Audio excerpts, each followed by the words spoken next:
And welcome back to another Monday Night Live Chats with Aaron Matthew Kaiser. I am your host, Aaron Matthew Kaiser. I'm really excited for tonight. I've got a good friend on as a guest.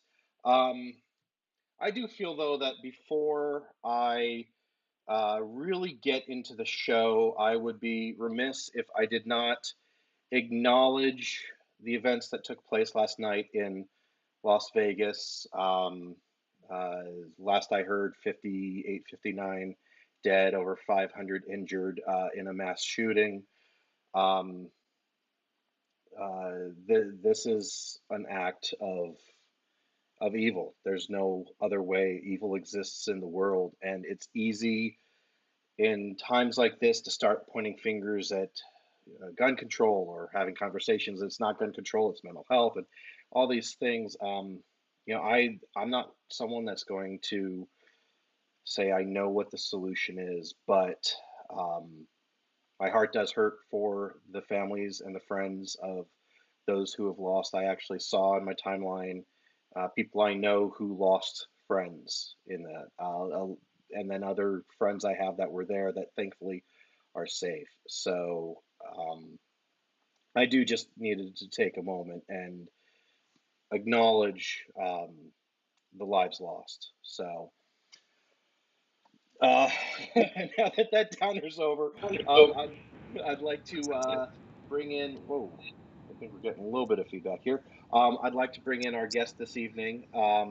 He is a fellow vlogger and a filmmaker based out of Dallas, Texas. I'd like you to help me welcome Brian Aiken. Brian, you're on. All right. What's up, Aaron? Not too much. I did have to get myself a super-sized cup of coffee for this You're, evening. you're kidding. I had a super small one about 10 minutes ago. Was it an espresso at least? Yeah, oh, yeah. Always. Keep you going. Uh, When do you normally start your work day over there? Roughly about 5 in the morning. Yeah, so it's Are you insane? partially, yeah. So I usually start, and it's usually adrenaline rush the whole way to work because I actually ride my boosted board all the way to work, and by the time I get here, it's only 1 mile to Main Street, Dallas. But by the time I get here, I'm awake, and I've usually almost died like three to five times. All right. I was just trying to leave a comment. Whoa. I was just trying to leave a comment a second ago. I want to thank everyone that is in the chat room right now. I see Drew Peterson from Peterson Films is in. Mark My World is in, and Non-Proctal Fat Mini. Welcome. Um, all right, so let's just get into it. Those of you in the chat room, if you have comments you want to make, go ahead and throw them out. We can address them throughout this broadcast. We'll be going for the next hour or so. If you have questions for either myself or for Brian, go ahead and throw them out as well. And yeah, we'll just address things as we go along. And if you have sarcastic comments, we love those too, right, Brian? Yeah, amen. So, one of the things that's interesting is I kind of feel that in certain ways, you and I are very similar. We both have this filmmaking side of us, and then we've got this vlog that we're doing. Right. Um, so and yet you're able to be doing the filmmaking aspect full time, working with a lot of clients, Mhm. and that's a little piece that I haven't quite unlocked yet. Um, what does your day normally look like? Yeah, it's boy, it's different every day. We were talking today in our meeting, our Monday meeting about how do you execute things with more precision and be more exact to have more time in your day to be able to accomplish those things. And it's all about habitual things and repeating what works and not doing again what doesn't work. And so, talking about our day. My day always begins, like I said, like 5-ish in the morning, and then I come up to the office. Yeah, like I said, I'm usually in here at 5 something, but I usually start off really with a little bit of business, whether it be LinkedIn, answering emails, or some research I want to do when it's a little bit quiet. And then after that, I'll probably usually start editing a vlog and trying to wrap that up. And then throughout the day, it's intermixed. It's business, because I have to run the business, and then the vlog is intermixed with that. So between conference calls and working and so on, whether it's editing or just working with my team, I'm vlogging in between. So it's not necessarily a pretty picture with the mixture between vlog and business, but it happens. Right. It's still. Whoa, I'm losing some audio here. Here we go. I think I just had a bandwidth bite for a second there. You still with me? I'm here. Okay. So let's talk about your team. How big is it, and how much, do they do? How much work do they do on the vlog versus your other productions? So my team, I try not to involve my team too much in the vlog. They run the company. I run the company, but they're doing everything to facilitate the company. So if anything, my team gets involved in really have them help me with the thumbnails, because they're so much more creative and a lot faster than I can do something. They can do it in milliseconds. It would take me a while. That's not my thing.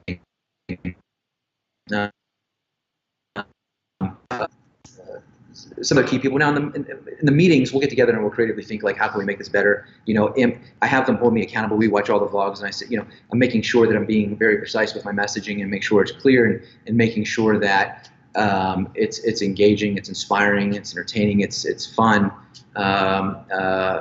educational at times. But I'm making sure that there's some reason behind it, or at least it's going to hold people's attention, and they're going to be honest with me. And I bring them to that because I want them to tell me. I want them to be honest. I want them to beat me up where they can. Now, this week coming up, they're going to get a lot more involved, because we have a pretty big week of vlogging with some pretty awesome YouTubers. They're called the Jergies, amazing human beings. Nice. Yeah, it's going to be a lot of fun. So we're doing we're doing things that I don't even know if you see it on TV. These are like crazy, stupid, crazy things. Like things that, when all the things that I do, I hope that I can inspire somebody to say, instead of like, oh, wow, look at Brian, say, oh, man, I wish I could do that. And then somebody turn around and say, well, you can, because that's what happened to me one day. I said, well, I wish I could do that. And somebody looked at me like I was a fool. He says, you can do this. And then that day I changed my life, right?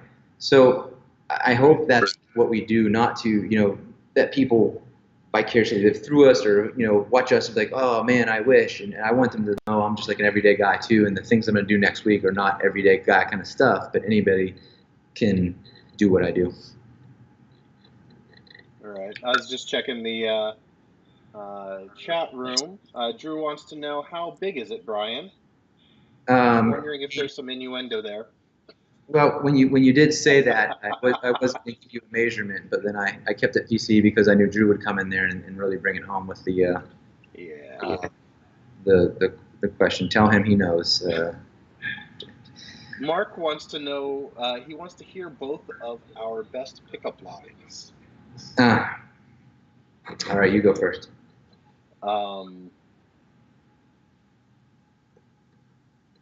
Oh geez, the thing is I don't have any that have actually worked. Yeah.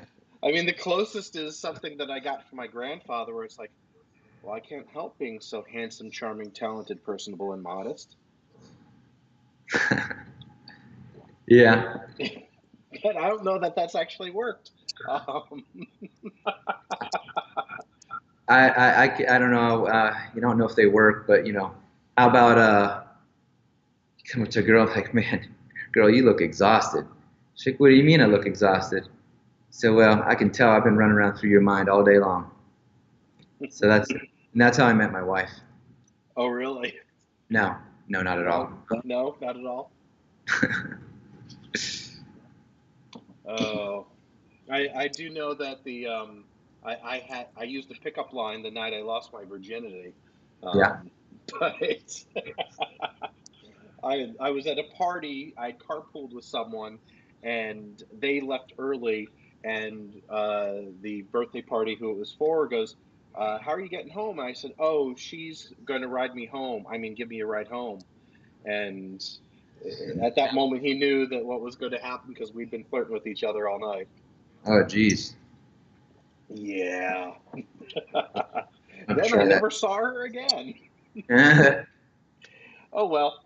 Um, so we were talking a little bit beforehand about there was something that we didn't quite get into it, but we're talking about again how there's some similarities between us. Can you go into that a little bit? Yeah, I mean, because I mean, I was a banker before I was a filmmaker, and And for those that don't know, I currently work at a bank, and this is not my first financial type of job I've had in the past. I'm not a so banker, but I do work in the banking world. So go ahead. yeah, I was in banking for 10 years. So, um, I learned how to be content with what God's provided me and what I had, and just learned how to respect my boss, even though a lot of times I didn't want to, and just love and cherish everything that's been given to me. But at the same time, I've always wanted to do something different. And through volunteering, actually, at church is where I learned how to film. And I was the one guy in the room. I went to church, and you got to understand, in Texas, we have churches with production houses that most, movie companies probably don't have. I mean, they shoot with like red epics and stuff like that. It's just crazy, Yeah. right? And I actually, similar thing. I learned filmmaking through the young adult ministry at my church. gosh, your name's Because not Aiken, yeah, is it? that this is getting like really weird. Okay, keep Yeah, going. it is getting weird. So they asked that night when I went to volunteer night. They said, they're talking a lot of lingo, and they said, well, why don't you slow down? Let's see what the level of experience is in the room. And the guy said sarcastically, who here knows nothing about cameras? And I was back, and I raised my hand. I didn't know a thing about cameras, and I was the only guy that stuck around. And so I learned everything I knew, and it's just a lot of doing, because you can't learn without doing. You have to do and fail to be able to understand how to do. It's just not by watching other people do. So little by little, I got some gear saved up. Memory cards like $350, per memory card. So it took a while, and eventually some people started offering me money until one day, I was interviewing the CEO for Brinks International, and I was taking my time off at the bank to try to go do that. And I'm like, how did I get here? And then shortly thereafter, I was going to buy a jib. Instead of buying a jib, it's right when drones became a lot more affordable with the Phantom One, and I had it the first day it came out. So every night after the bank, I had to go out and film something. And after a few weeks, I had enough footage to make a video. I made a video. It's called Dallas from Above. It went viral. And 1 month later, I quit my bank job cold turkey, and I had $1,000 in the bank. And I have a wife, kid, mortgage, and a bunch of other bills. And I just had to be fearless, and I just didn't want to look back at my kids in the face, 20 years from now, and look at them and say, wonder what life could have been like if Daddy would have not been scared. So I wasn't. That's one of the reasons I've been feeling like I need to make a move out of my day job is I don't want to be scared, like stay there because I'm scared. And then all of a sudden, 10 years pass and I'm still at this job because it's comfortable. Yeah, yeah. Comfort, comfort is man's enemy, and it just and that's something we do here constantly, where I'm constantly putting my people outside their comfort zone, and it doesn't feel good. They squirm. It's kind of like when you're doing anything for something somebody's not used to, when you're whatever it may be, when you're training a baby how to walk or whatever. It's just they're outside their comfort zone, and that's the place you always got to be. If you're feeling comfortable, you're not growing. You got to feel uncomfortable to grow. So that's the place I'm at. Absolutely. So, how did you quit your job, $1,000 in the bank? 1,000. Oh, that's One. what I said. A Oh, I thought you thousand said. dollars. I thought you made me richer. No, just 1,000. Yeah, 1,000. Yeah. $1,000 in the bank. How did you like? Did you just go out there and keep getting, you know? for Yeah. clients? How did that look? Um, well, so, it's not the complete story. So what I did for that 1 month after I made that video, and 1 month later, instead of eating lunch every single day during my lunch break, I would take my food and usually not eat. And I'm an eating person. I need to eat, or I get cranky and mean. I get hangry. But I went to the car, and that summer it was 115 degrees for 3 months straight. So in the car, it was 150 degrees. So I was dripping sweat in my suit. And I had a list of phone numbers every day. I just hammer out the phone and call people. And once I found that, it was really, so when I made the viral video, one person became interested, two people became interested, then I was on to it. And I started calling similar groups of people every day in my car. And after 1 month, I had 8 months worth of business lined up. And I said, deuces, I'm out. Actually, that's kind of what I said. My boss was talking to me about my numbers being down. He's like, what are you going to do about it? I'm like, well, I'm going to quit. He's like, what?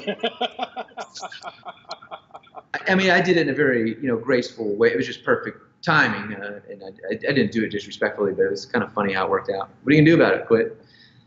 Yeah. Well, I'm kind of I did something this last weekend that a lot of people actually thought that they're like, wait, did you do this because you quit your job? And I'm like, no. And they're like, well, are you trying to get fired? I'm like, no. They're like, then why did you do it? And I'm like, because I had to do something bold. And if they have a problem with it, then maybe that's when I have the conversation of, well, I'm kind of leaving soon anyway. Um, would you like to see what I did this last weekend? Yes. All right. Let me switch over here and Nice. That is awesome. I bleached and dyed my hair. That's great. So I now have this fire red little top, and it's just the top. It's like the back. So if I'm wearing the hat, you can't see it. I'll actually be seeing my boss tomorrow, but I'll be keeping my hat on unless if he says something. Um, That's but awesome. uh, but yeah, I may be having that conversation sooner rather than later. Well, I actually, in my annual review, I similar did similar story. what? No, that. You starting to say something about similar stories again? Well, yeah, with the hair. Yeah. When I was a banker, I was always in the top 1% of the company. It was J.P. Morgan Chase, so top 1% is not an Okay. easy thing to do. And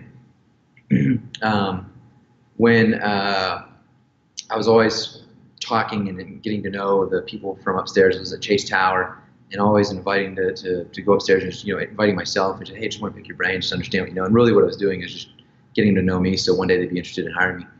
And so to the point where it really happened with Private Wealth, I went in and interviewed with Private Wealth and with Okay. the head guy up there, and really great guy, really smart guy, and they're all really smart up there. And at the time, I've always had like crazy hair. I've always had crazy hair, and just to kind of represent who I was, really just crazy. But when I came back downstairs, one of the guys came down and said, he really loved everything about you. He thought that you're right on point. Your numbers are great. He liked your personality, and just went on and on. He's just there's just one thing. I'm like, what's that? And he looks up at my hair and goes like that. Like just puts his eyes up on my head, and I turn around like, what are you looking at? I don't understand. And he's like, I go, you mean my hair? He goes, yeah. That's the one thing that would keep him from hiring you. And when I go to schools and I talk to kids, I like going to schools and talking to kids and just inspiring them, because I was that kid that the teachers thought would never make it, or would never do much of anything, would never speak 3 languages like I speak 3 languages, would never. I've traveled around the world. I've been to 26 countries. I own my own company. I've done things that most humans, haven't been able to do, and it just not bragging. Like just I've been bold and just fearless, and so I'm that kid. So I love going to these schools, and I used to teach this lesson to the kids. Sometimes you have to conform to the world so you can do that next thing and conform to who you're talking to. Now, granted, when I'm meeting with different level of clients, when I'm meeting with CEOs, well, I just met with the alumni for the Stars yesterday, and I still dressed like this. But I might appear a little bit differently, slightly, but I'll never change myself that way again for somebody else, so I can be who they need me to be to fit into their bucket. Because when I go back to schools now, I tell kids, yeah, don't. I literally used to talk about comb overs for like 30 minutes. It was kind of a joke, but just teaching that lesson. Now I'm like, hey, be who you want to be, live your life. Life is long, and do what you want to do in life, and you will be happy. But if you conform to the world, you're always going to be unhappy and miserable into the world that they've created for you instead of the world you've created. So it's amen to your hair. I mean, and that's kind of why I was debating, because I'm like, this I want to do this, but I might get in trouble at work. And then I did look at the employee handbook. It doesn't say anything about natural hair color, it just says it has to be well kept. I know that I'm looking at loopholes, but I did at least check. And at the end of the day, I'm like, you know what? I have to be true to myself. This is, this ties into this campaign I'm about to launch on the channel, and uh, my new shirt I'm going to have in the store. Which, for those that are in the live stream, you get a sneak peek, because I have this right here. No one else has seen this yet. Well, a few people have seen this, but this this is my new campaign. It's the Create campaign. that's cool. And this is a shirt I'm going to be selling. And it just kind of fits into everything. And I really, at the end of the day, yes, my boss is my boss, and I respect him, but I'm also my boss, Mm-hmm. and I need to respect myself, and I need Right, to do what's right for my career and my channel and my happiness. right, yeah, Plus, I don't deal with clients and customers, and I'm off in a remote building, so I feel like I've got a little bit of leeway. We'll see right, if my boss has a problem with it. But yeah, you're speaking right to me, brother. yeah, So, all right. So, your vlog. yeah, You recently had an opportunity to collaborate with a couple of our other friends, both of which are in the chat right now, Mr. Drew Peterson and Mr. Justin Bravo. yeah, You want to talk about that for a moment? What do you do? yeah. What didn't we do? Let's start there. And we, we just had a lot of fun. I mean, it was a great learning experience for me. I mean, these guys, have a lot of knowledge to share, and um, just being around them and collabing with other people. I just highly encourage it for you to collab and just to get to know other people in your community. Because y'all are struggling, with the same thing, have same struggles, and you want the same wins, and they can help you together get there faster. But we had a lot of fun, and we filmed it. I work on Main Street, Dallas, and I work in it's like an arts. It's not the arts district, because that's more like the opera house kind of place. I work in more of the, where everybody has tattoos and everybody has piercings, and everybody's just like hip, uh, cooler than I am, and like it's a very bar district, so there's just a lot going on. So we just hung out a lot, rode some booster boards, and then the one thing, so we made a video like every day. We made several videos, but the one we made, it was pretty fun, was the dyno video. We got in the inflatable dyno suits and rode around some booster boards through town and tore it up. And within 5 seconds, the police kicked us off the streets, which was probably good because we would have died. But yeah, man, it was a lot of You fun. mean you would have been extinct? Yeah, yeah, yes. I'll see myself out for that one. Yeah, yeah, we would have definitely been in instinct, but yeah, the Dino outfits that's the best money I've ever spent in my life. I think that is the greatest thing ever. Well, and collaborating with the two of them and doing this, because all three of you vlogged like your perspectives. And one of the things I liked was that, there were similar things that happened, obviously, in all three of them, but it's from different perspectives. And I really felt like I had to watch all three to get the full story. Yeah, And um, But you actually had some pretty good success. What were your numbers like beforehand and then afterward? You got a pretty good influx, right? Oh yeah, yeah, definitely. I mean, and that's just purely from I would say the the wisdom and some people coming over from them and but yeah, no, numbers really they jumped a lot. So it was I mean it was a turning point for me my blog and I'm about to do another collab next week and hoping to see another jump and really for me even if it didn't jump if I learned some things what not to do and even a couple of what to do I'll be really happy with it. So I mean going into it I don't think you should ever expect to get a certain value from it other than a good learning lesson. And I know I got that. I mean, I basically learned in that experience what it would probably took me a year and a half of learning on my own. So it was a great experience. Yeah.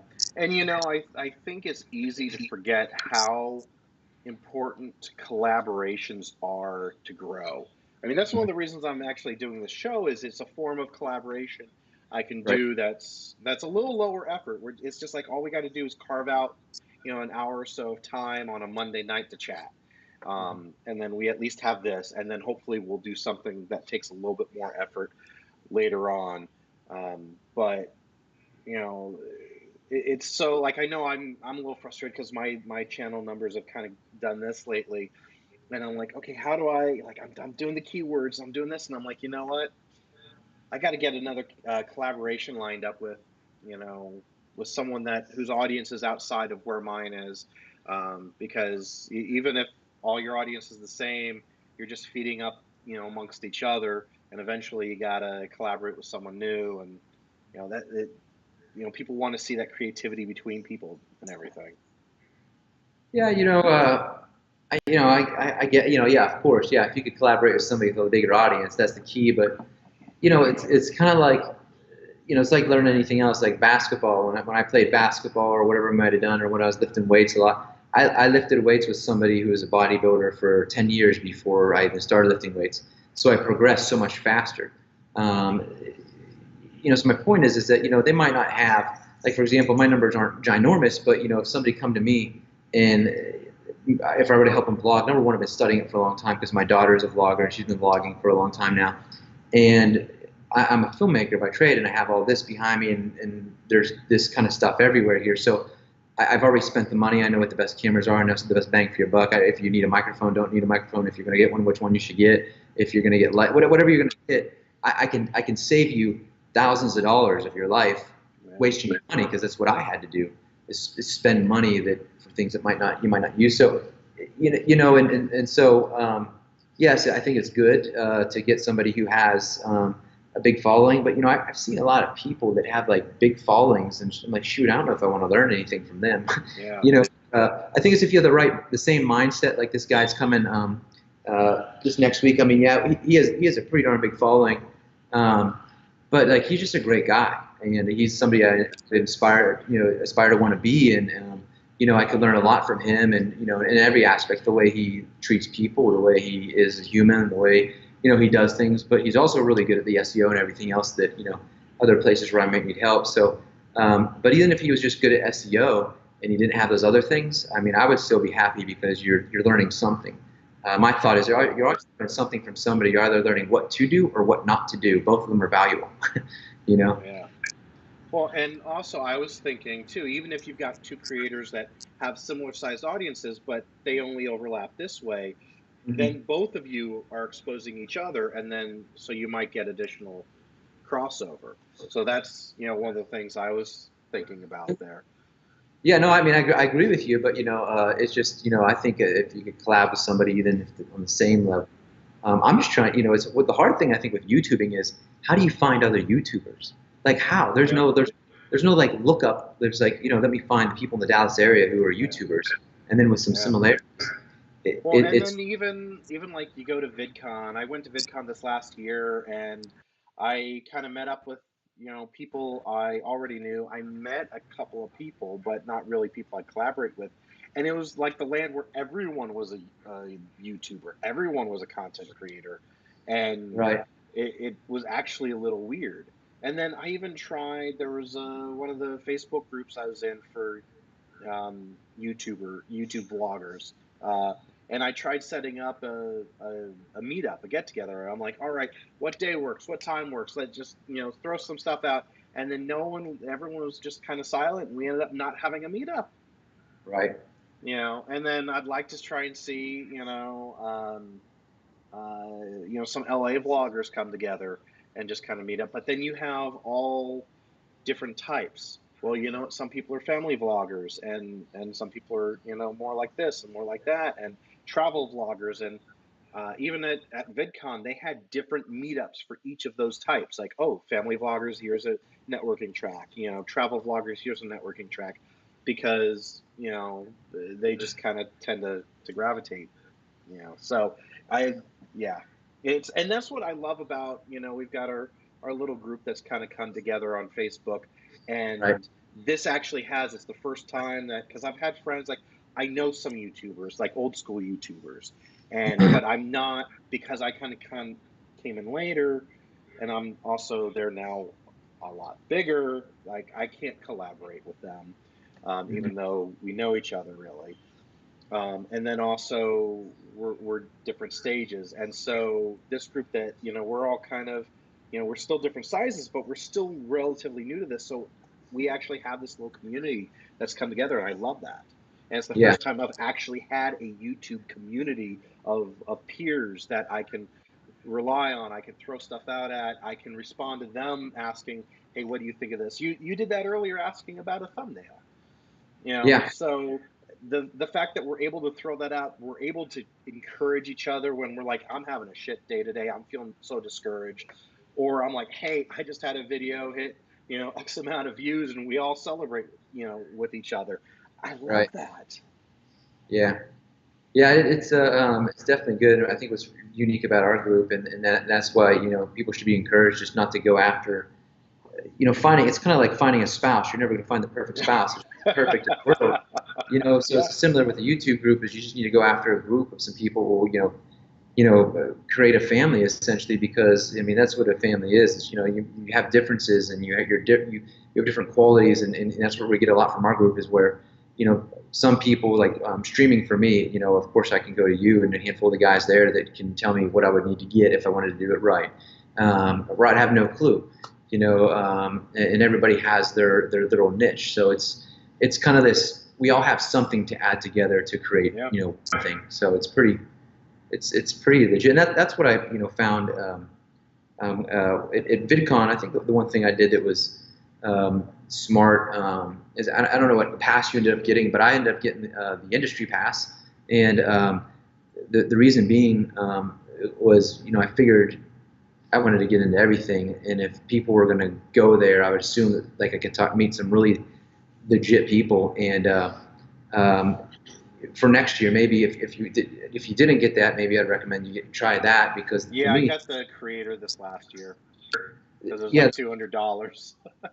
yeah, and that's fine because you're there and it works. But the industry pass for me, what it did is really just open up the doors where when you go to those networking events, like the people there are like agents. They're like all like, I mean, they're all like crazy YouTubers, up to like Liza Koshy was hanging out, up there, and like all the way down to like, me when I got there, didn't have many Yeah. subscribers when I first started. My daughter was killing me at the time, but And your daughter also captured a frame of me, I believe.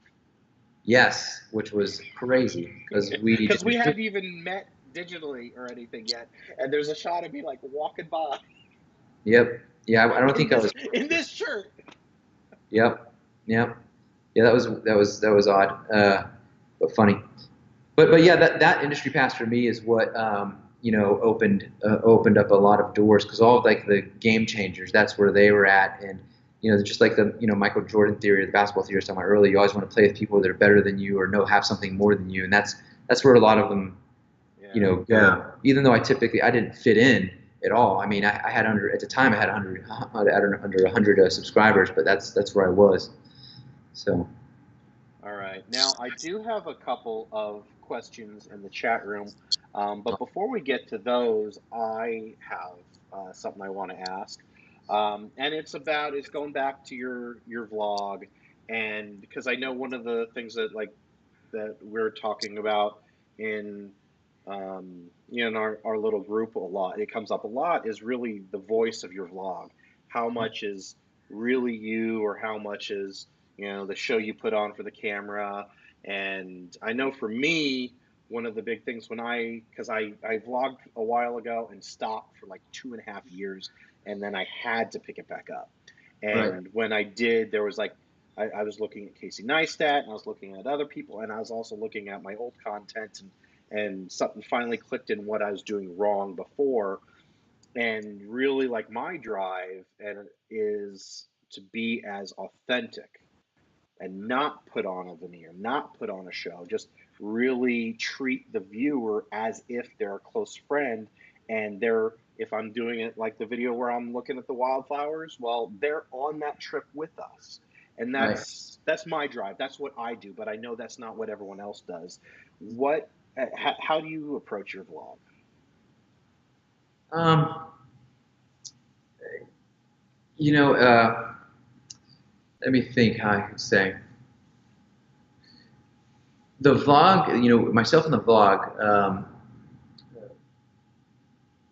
I'm always, to do anything in life, when I want to excite my employees, when I want to excite my wife, when I want to excite my kids, when I want to excite people in the vlog, you always have to have high energy. And, if I had that much energy all the time, nobody would get anything done here at all. Right.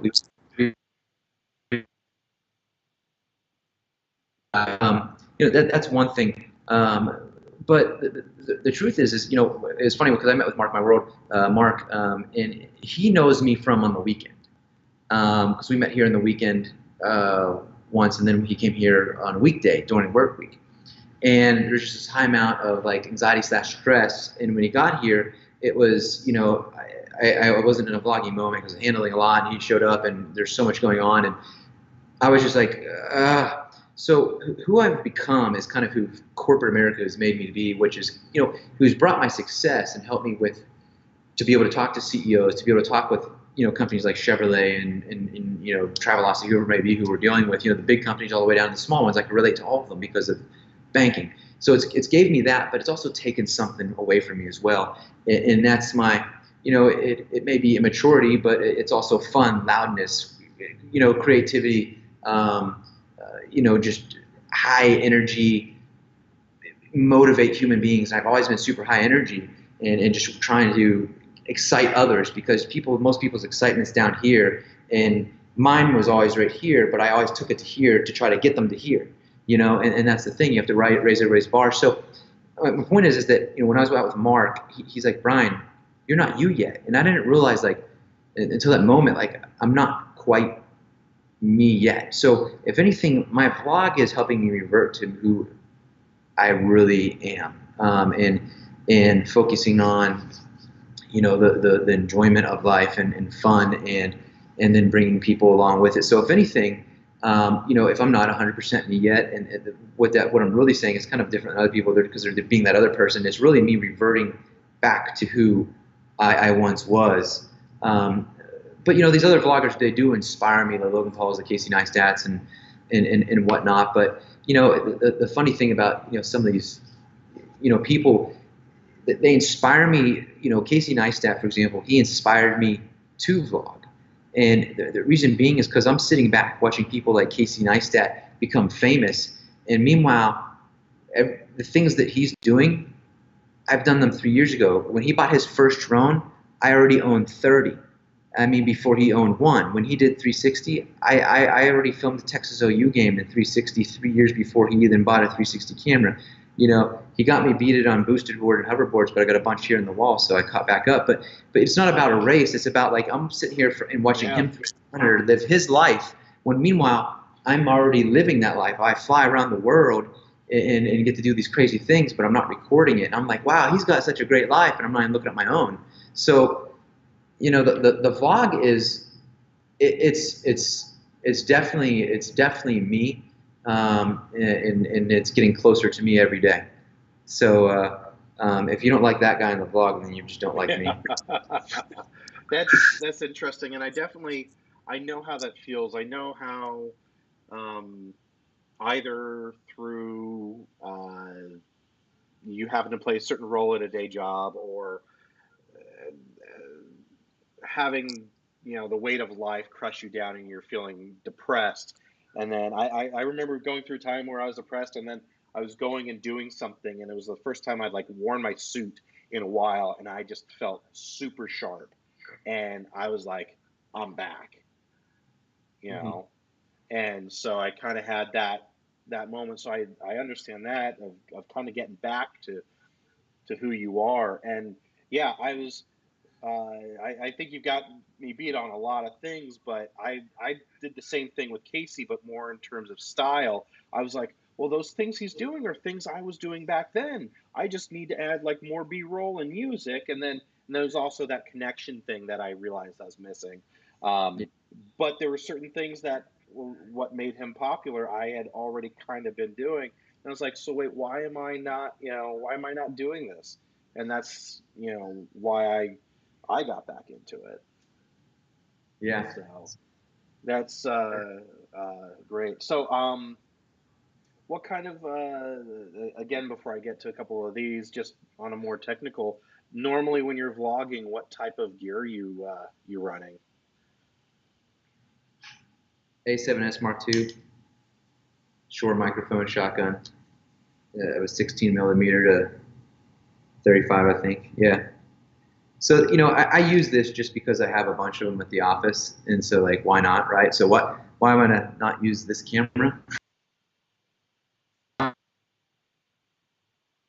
Jake uses this camera. It's good. But my daughter, I personally like her vlogging camera the best, quite honestly. I mean, of course, the audio is going to be a little bit better, but with the kind of vlogging that I do a lot of this like narrative when I'm speaking to my team, and then I point it back at me, I get reaction, I go back and forth. Number one, it's heavy to be flipping like that, not because I'm not strong, but it creates like Yeah.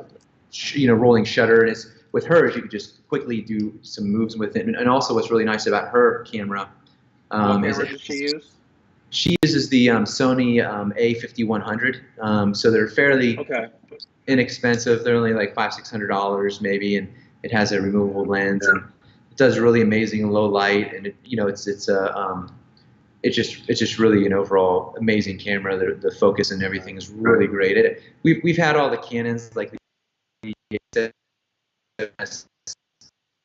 not the Evans, whatever Mark IIs, and they just to me, which is what most people use, but hopefully you don't have Yeah. one because I don't.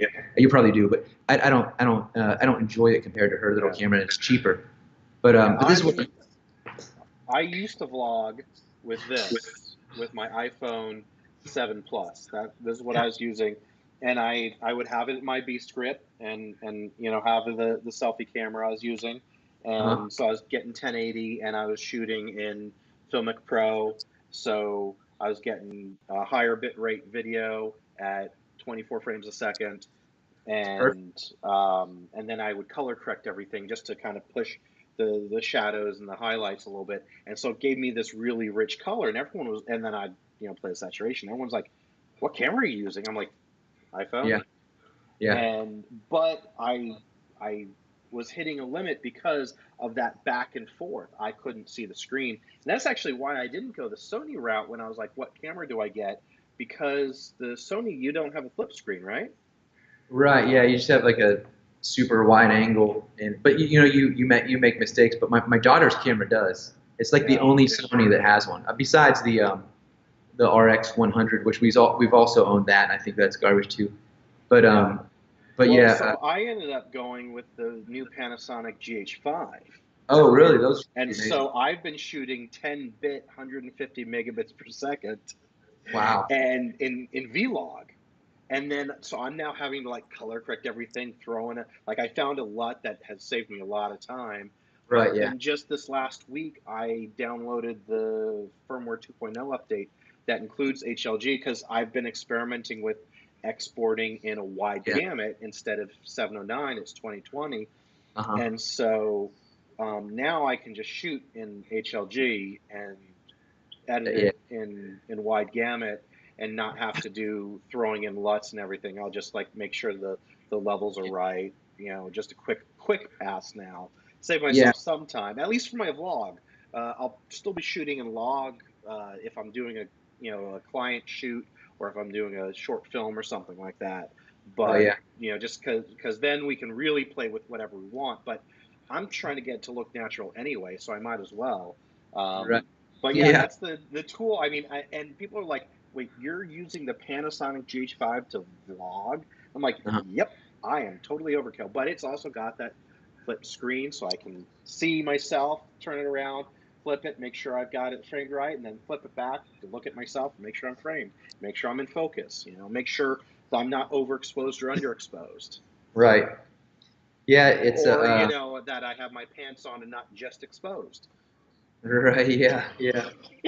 Yeah. Yeah, one time I had a booger hanging on my nose, and I had no idea because I didn't have a flippable screen. So yeah, it Uh, sucked. But I still used the clip and just didn't tell anybody.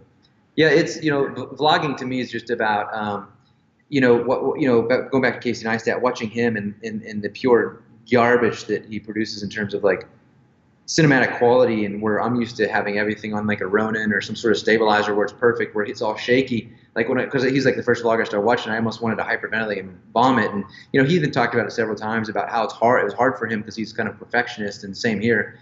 And people like him, and then me, like I always have to like take it up a notch. But the thing is, about how you get the stabilizer out every now and again, and I do things a little bit differently than some, but just to have that higher quality. But yeah. it's about speed, man. My, It's about my speed. my big thing is Do it. about my audio. I have to always tweak my audio. Yeah, yeah. I tweak nothing in my Okay. vlog. And not saying what you're doing is wrong, but when I first started doing this, I brought it to my team, and again, this is my thought. I said, look at Casey Neistat. The reason why he started vlogging is because he had a company that was coming out, came out 6 months later, it failed, relaunched, rebranded, and it failed again, and then he sold it, a failed company for $25 million. And I said, even if we fail by 98% of Casey Neistat, I'm still a success. So why not? Is it possible? And I knew they would turn me down and say it's impossible because you already work 100 hours a week. How are you going to do this, Brian? It's impossible. It's impossible. Possible. Well, when you stretch yourself like that and put more into your life, you find you have spare time and slots in your life. But I don't have a lot of it. So my vlogging style has to be extremely precise. And you Yeah. know, I'm not like a Justin Bravo who, if you ever see this guy talking to a camera live, like he can talk for 15 minutes straight and not say the word or hesitate or And that's what I have to edit out. pause. That yeah, Oh, there's a lot sorry, of I had a thought and little bit of processing a in my buffer work. there. Yeah, I that's what I have to edit out is all right, so okay, so and those are Yeah, the things I just like every single time I can, I edit those out and I'm like, oh, I did it again. yeah. Well, he can do that. I can't. Um, I do have to be very precise with what I do, especially with running the company, and have to be very specific in my topics and when Yeah, I talk, when I pick up the camera, and when I say something, it's got to be part of my story throughout the day to make a complete story by the time we leave for the day. yeah.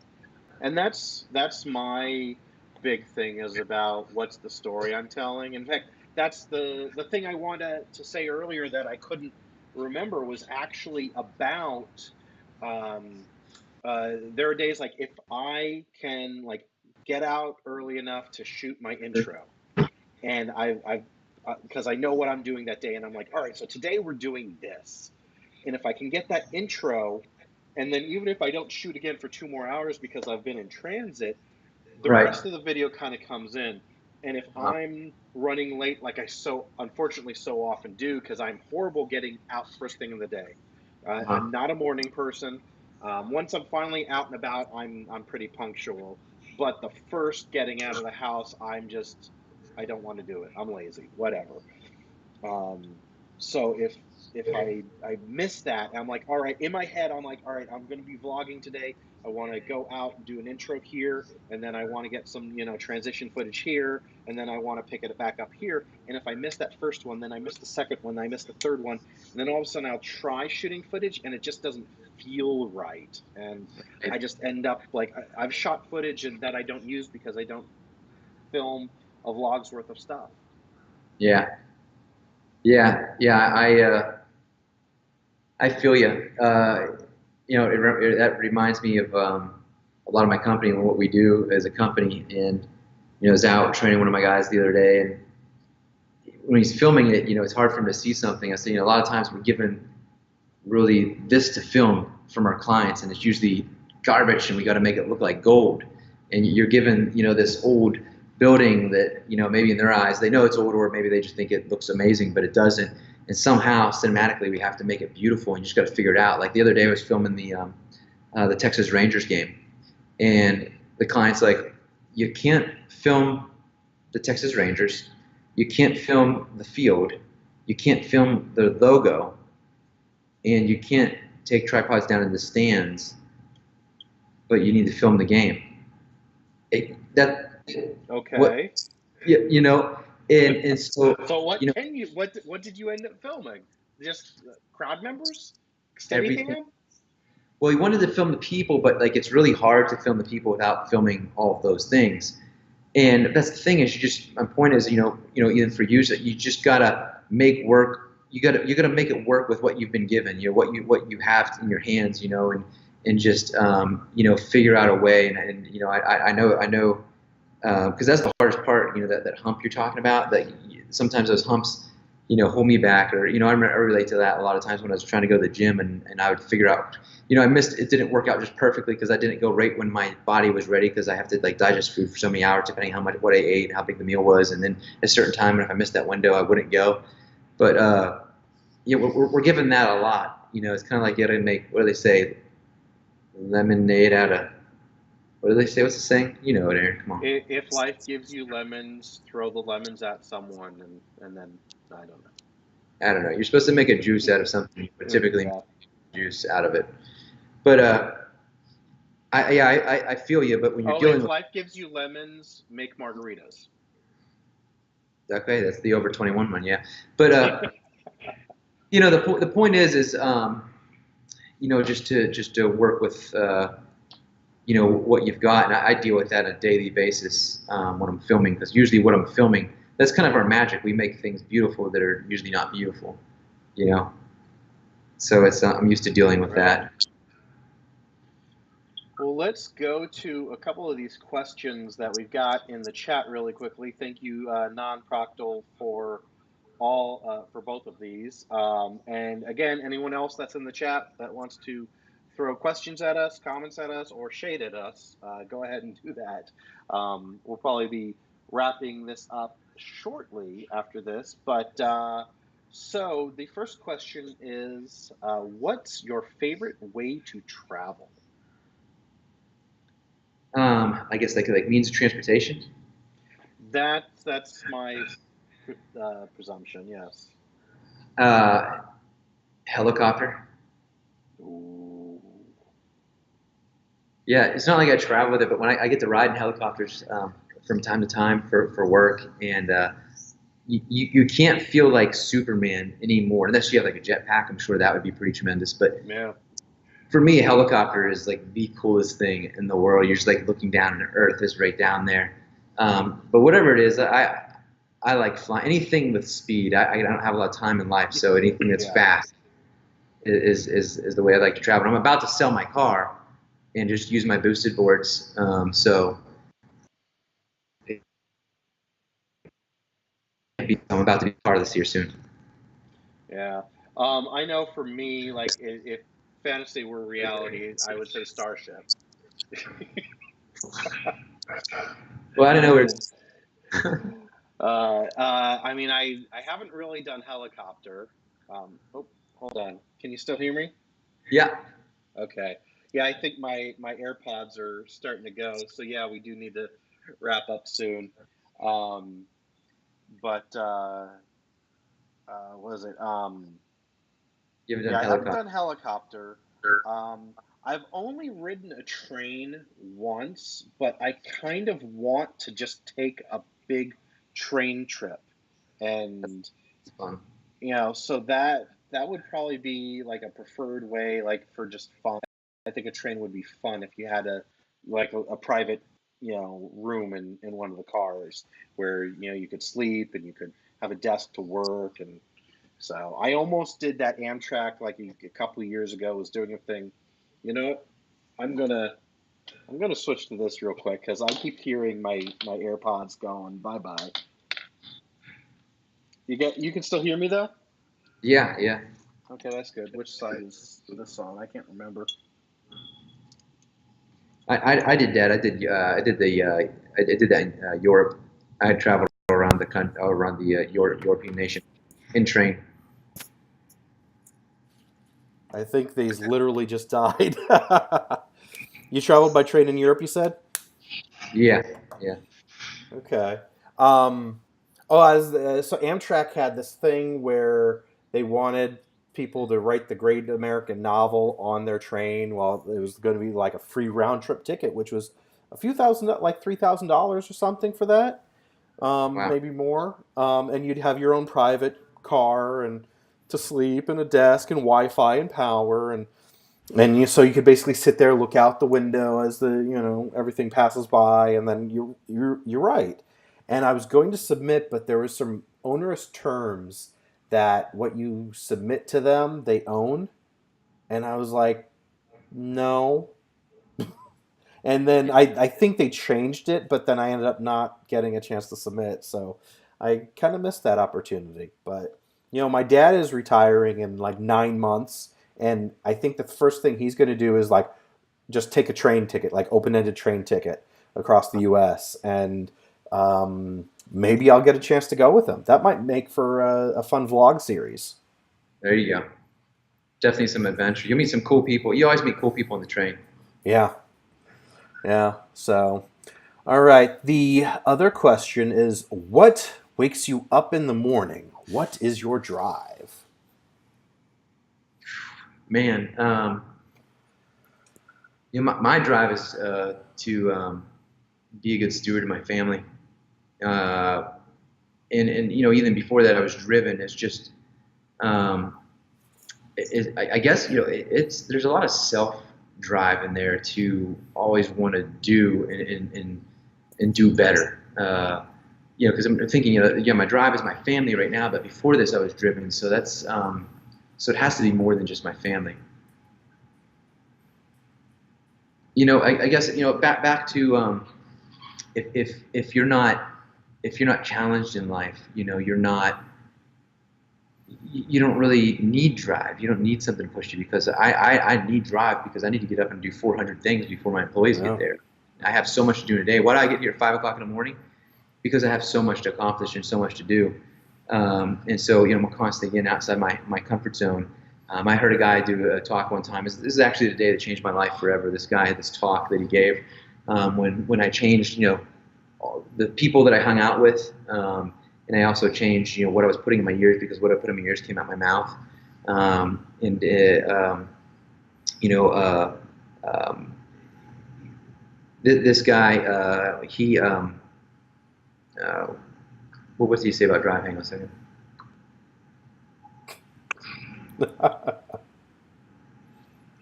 Oh, he is what he said. So he's talking about drive. He's saying that, I when you're talking about sleep, because I don't sleep a lot, but I don't need sleep. He says when you enjoy what you do in life, you don't need sleep. You just want to do. So his point was, when you do what you love to do, that's drive in itself because you get up and you're ready to go every day instead of, like for example, I don't know the job you're at right now. Like if it's not your dream job, you or whoever else is watching, it's hard to have drive because you're not doing what you desire in life. But if you yeah, do what you desire in life, there's your drive right there.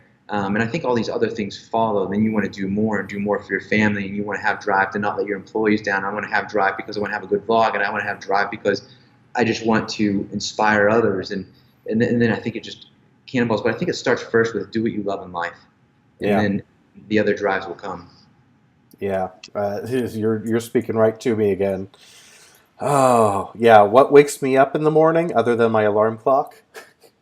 Um, the the hope of creating content, being creative. That's really one of the major things that really drives me. Is just usually when I'm kind of getting down in the dumps, it's the times where I'm not creating. I'm just sitting watching a bunch of TV, binge watching a show, and I'm like, geez, I just spent a day consuming instead of creating. And so that's what kind of gets me up is the best days for me are the ones where I do go to bed where I'm like, in the morning I am getting up and I'm shooting this vlog, like we're going on this adventure. I'm going to be shooting it. It's going to make a great video. And so yeah, that's kind of really what kind of gets me going. And then I do feel like I need to relay a joke that a comedian friend of mine, Adam Ray, said. Um, the best part of waking up is not dying in your sleep. Of Yeah. course, he usually sang that to the Folgers, jingle. You just don't want to hear me sing. Trust me, you don't want to hear me sing. Yeah. Yeah. I Uh, clients, and you change people's lives when you have a positive attitude, and you can just wake up with that kind of attitude. And I joke sometimes. Clients when me, Brian, why are you so happy? What are you doing? I said, you know what? This morning something crazy happened. What happened? So I woke up above ground. I knew it was going to be a good day, and I'm pretty much saying that's all I needed to know. I'm alive. Some people, yeah. like we were talking about earlier, and it's just, you have the opportunity to live, make something with this opportunity. Regardless where you are, I mean, you just got to do with what you have, do the best job you possibly can every single day, and that's all you can do. Yeah, and it's so true, and it's interesting even when like I'm going into the day job, and I know that I'm still finding a way to be creative. Like I still get a vlog out, or I'm getting this live stream, or it's that I'm still able to at least have a positive attitude that way, even if I'm really getting beat up emotionally at the job. And it's really like you're right. You got to do what you love. And I actually knew a year ago when I took the full time position from being contract. I knew I wasn't supposed to take it, and I took it anyway. And Security. it's security, and I ended up getting trapped by it because I had this steady job, and I thought, well, I can use the money to pay for all my stuff. So I used it to buy $10,000 worth of equipment, my camera, my laptop, um, and a couple of other things, and to try and make my production a little smoother. And then now I'm busy trying to pay it off because my YouTube channel hasn't paid it off yet. So, and that's what my performance bonus will hopefully come in. I'll pay some of that off, free up a little bit of the stress, and then I'm just gonna have to go, and then hopefully the rest of the pieces fall into place. I just don't know what they are yet. I know what a few pieces might be, and I'm trying to put those in, and line them up. But it's going to be a huge leap of faith, I think. Right. So It'll happen. It'll happen. Once you apply pressure and put yourself in a position where it has to happen, it will happen. Yeah. But yeah, in the comfort zone, it's hard. It's hard to make it happen.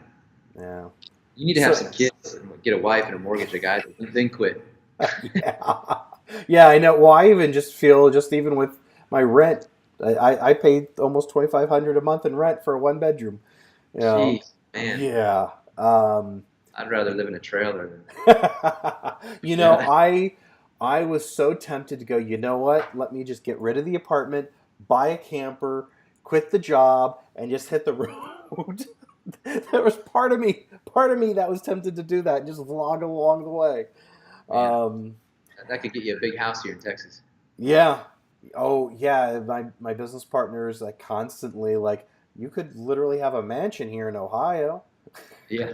I literally could rent a mansion, but at the same time, if I had the same job there, I wouldn't make as much as I do here. So, Yeah.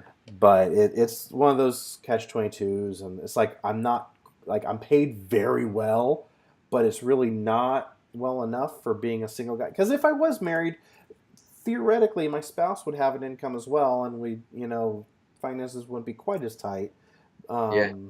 Presuming it is a two-income house and we are both working. Yeah. But, So anyway, as we kind of wind down, I usually like to ask my guest if there's anything that we haven't talked about that you kind of want to broach or ask me, or, anything you think we should discuss. Buddy, I think I hit it on the head. Hopefully, if there's anybody teeter-tottering out there, waiting on the decision or waiting for that special moment, and this is outside of yourself to, follow your dreams and do what you want to do in life, and the money will come. That's my one clear message that hopefully I got across, and just maybe see that people, if dumb guy from Pennsylvania can do this, anybody really can. So that's the gist of it.